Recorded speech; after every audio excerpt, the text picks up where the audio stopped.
I'm Katie McManus, business strategist and leadership coach, coming to you live today, Tuesday, September 20th. Guys, this is day 20 of me going live every single day this month.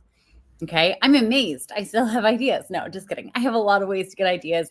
And today's topic, I'm so happy to be bringing to you because here's one of the things that is the biggest struggle for businesses as you're growing is hiring new people. And I can't tell you how many clients come to me and they have made a mishire before. Maybe they hired someone to help them with their LinkedIn. Maybe they hired someone to help them with their marketing. Maybe they hired someone to write their blog for them. I don't know what, like across the board. I'm going to drop my pen. I got so excited. And they made the wrong hire. And the company was either a scam or they weren't as good as they thought they were, or it just didn't work for their business.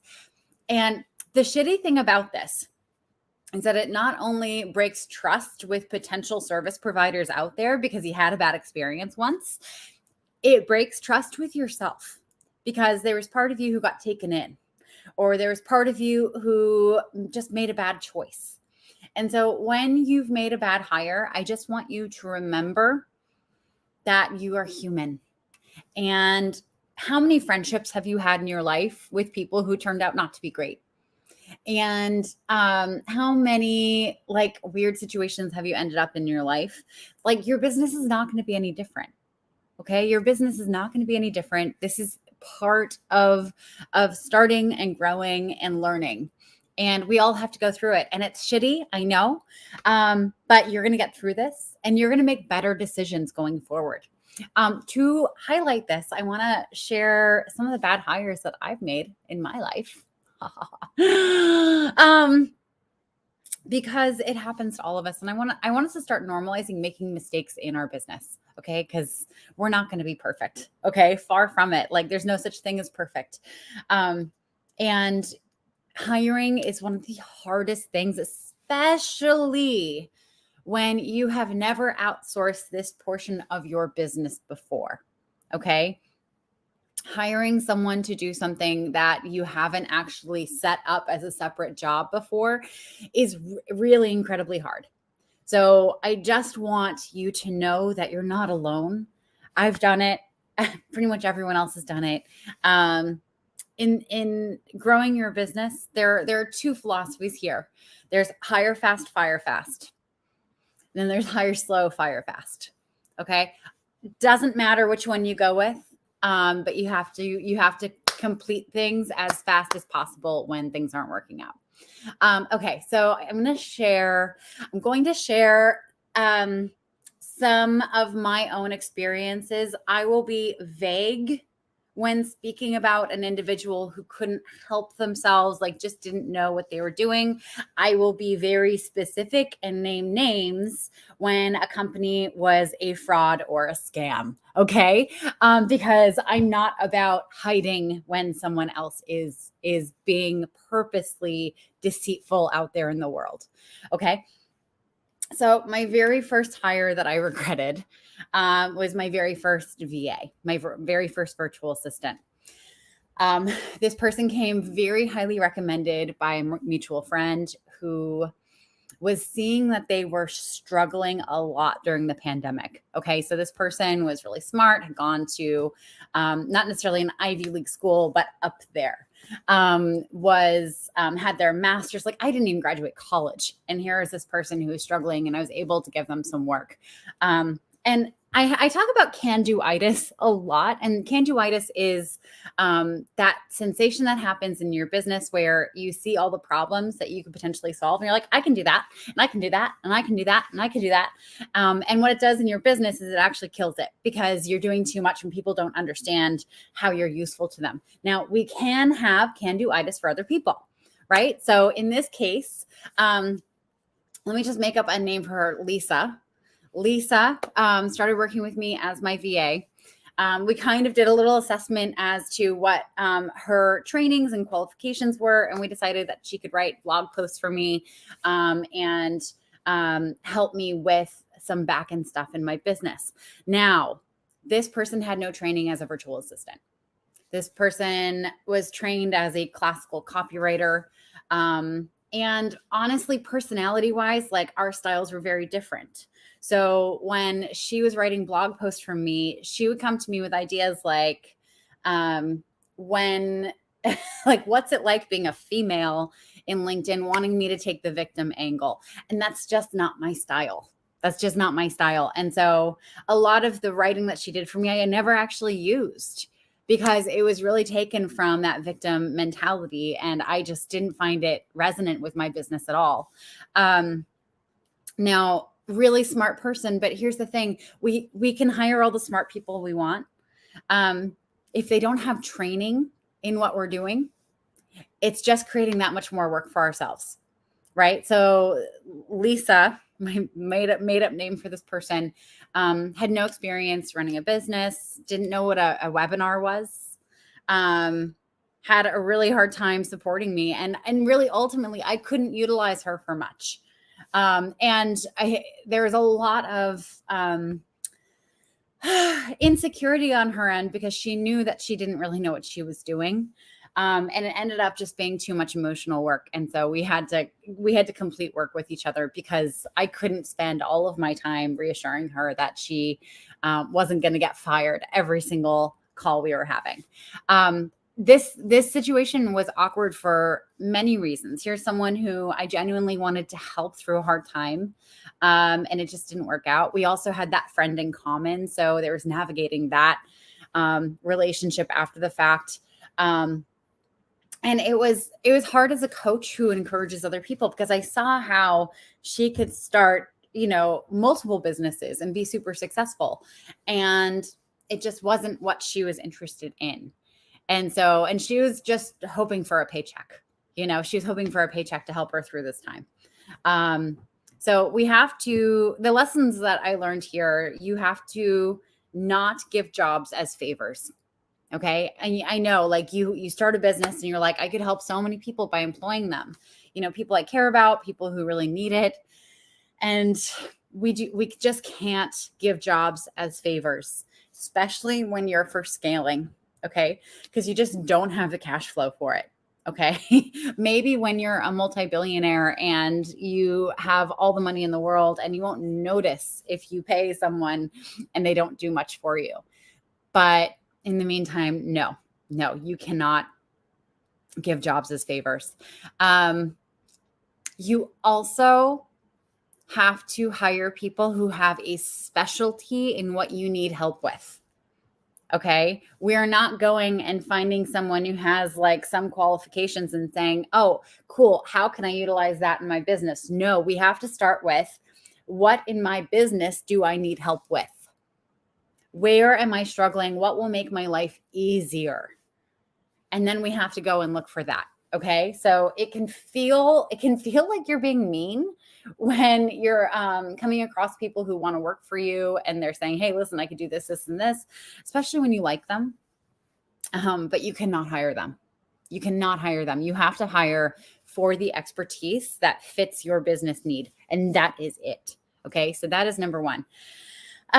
Number two lesson that I learned, oh my God, I hired this social media company this year and they came recommended by someone I trusted. And that recommendation soon dissolved because they started failing the other person that they were serving. It was Alpha Creative Agency. It is a digital marketing program or, service that is out of Southern California. The owner is Savannah Jordan. And basically their social media, their TikToks, their Instagram is all about how it's a 7-figure agency, how they help their clients get like hundreds of thousands of dollars in the door, how they do all of these things. And red flag that I didn't pay attention to because I had this recommendation was that there weren't any actual client testimonials that linked back to actual humans when I signed up. And I don't know if there aren't any now. I haven't gone and checked. So that was one red flag. Red flag number two is during the sales call, they asked this question and it just rubbed me the wrong way. But because they came recommended, I overlooked it. It is, why should we accept you as a client? Which is just one of those like negging takeaway questions that I find just really gross. I also have learned not to trust companies that talk all the time about how much they make. Like, great, you have a talent for bringing in money, but does that translate to your clients? One of the interesting things, so I worked with this company. There was a 3-month engagement to start. And very quickly, like, they did not follow through on things that they had set up contractually in their business. It was just a fucking mess. It was a disaster. And my OBM and I tried so hard to find ways to make it work with no avail. And I never saw a single result from working with them, which is different from my previous social media person who I've gone back to working with because she's incredible. And the reason I switched in the first place is because I felt like I just needed a bigger team. And that was actually not the answer. It was not the answer. This is one of the biggest mistakes I've made in my business so far. They charged like $5,500 a month for this work. They didn't fulfill on 2/3 of the work they did over 3 months. And when we confronted them about this, we had a very blunt and kind conversation with Savannah, the owner. And we listed out, this hasn't been done, that was in the contract. This hasn't been done, that was in the contract. This hasn't been done, that was in the contract. And she responded, oh, yes, let me go to my team and see what we can do. And we were just asking for a small refund at this point. She emailed back later that night saying, we're not going to refund anything, when their own contract said that they were legally obligated to do all these things. So thank goodness I had put this purchase on Amex. American Express is one of the best for fraud protection. And I was able to do a chargeback for the work that they had not done. And later I became friends with someone that who worked for the company who they had separated with. And that person revealed that no, they aren't making 7 figures, barely. Like they're barely doing half that. And B, their clients weren't getting any results. Their clients were not getting any results from working with them. And I found that really disgusting that they posted about this so much. So you cannot believe the hype that people put online unless they're sharing testimonials that link back to real people, unless you're seeing actual reviews by real humans. This is one of the reasons that I love working with Tommy Merched Parrish. Merched, I always mess up your last name, Tommy. I'm sorry. Because he does these beautiful video testimonials. And, they're actual humans in their actual like living settings. And they're sharing about their experience of working with me and the results that they got from it. I trust that. I trust posts and reviews that are shared on LinkedIn that link back to an actual human, not hearsay testimonials and proof of concept that someone shares. That's just a Canva design. Do not work with this company. Do not work with them. What's interesting is after the fact, we actually found out that Savannah's dad, I think, was indicted for stealing money from his clients, like millions of dollars. And I might be misquoting that. But it seems to run in the family. This kind of taking advantage of other people and not delivering what you promise. So do not work with them. And number 3, trust your bad feelings. Trust your bad feelings. If you get bad vibes from someone, if you have even the hint that this isn't going to be the right fit, I'm thinking about someone that I worked with who I don't think they were a bad person. I think they just genuinely weren't qualified to do what they were doing. And in the sales call that we had, there was just like a big push for me to make an investment that like I wasn't really sold on. And they didn't, they didn't do a great job of connecting with me, but I really, really wanted the solution that they offered. And so I overlooked it, and then I enrolled, and it was just the worst decision of my life. Well, not the worst decision of my life. Alpha Creative Agency was the worst decision of my business. But yeah, there was just trust your instincts. Your instincts are never wrong. Okay. You have your fear voice that speaks up and is like, oh, well, this might not be worth it. But you also have your intuition that says, hey, something's not right here. Something's not right here. Your intuition generally doesn't know what's not right, but your intuition will pipe up and say, back away. For some reason, we want to back away. Always trust that voice. Hussein, it's annoying to hire the wrong employee to both parties. So knowing the reasons for that mistake is very important to avoid and avoiding happen again, and knowing it is possible to find a job that suits his qualifications or the possibility of training. Yes. Like, I love this. Thank you, Hussein, because oftentimes we feel bad for not hiring the person because like they're not getting a job. We forget that there are thousands, millions, billions of jobs out there that they can go and get. We're not the only person with a job that they can apply for. And actually, if we hire them when they're not the right fit, what we're doing is we're actually shutting them off to other opportunities that will be a better fit for them, that'll be more generative for them. And so, yes. Yeah.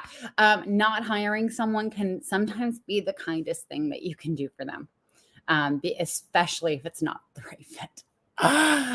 Anyway, but I just wanted to share this because it can feel so icky to be in your business and make these wrong decisions and invest money and not see a return on that investment.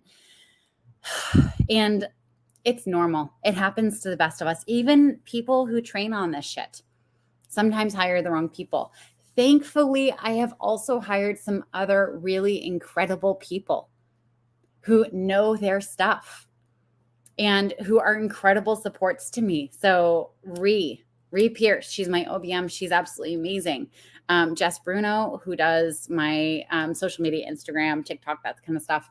She's incredible. Helen Marino, she helps me with some of the copy on my website. Tyler Cook, guys, Tyler Cook is one of the best email marketers that there is out there. He's helped me structure my whole back end of my email system to stay in touch with my humans. Who else? I feel like I'm forgetting someone. Right, photographers, in your business, you're going to make the wrong decision, and that happens, and it's okay. And you just need to forgive yourself, learn the lesson, but forgive yourself and move on. Okay. And do your due diligence with your next people. Okay.